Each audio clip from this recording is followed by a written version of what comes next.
விழுப்புரம் மாவட்டம் திண்டிவனத்தில் கடந்த மாதம் நடந்த மயான கொள்ளை உற்சவ விழாவின் போது விசிக மற்றும் பாமகவினரிடையே மோதல் ஏற்பட்டது. வழக்கு பதிவு செய்த திண்டிவனம் போலீசார் 28 பேருக்கு சம்மன் அனுப்பியதில் 27 பேர் ஆஜராகி கையெழுத்திட்டனர்.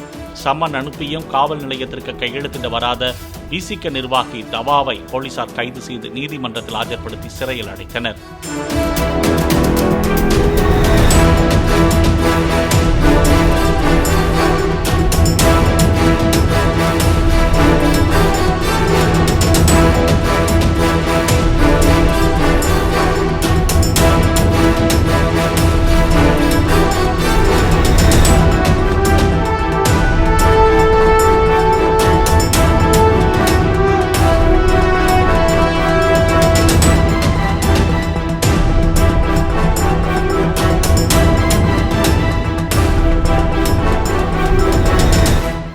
பிளே ஸ்டோர் மற்றும் ஆப் ஸ்டோரில் இருந்து பாலிமர் செயலியை QR கோடு மூலம் பதிவிறக்கம் செய்யுங்கள்.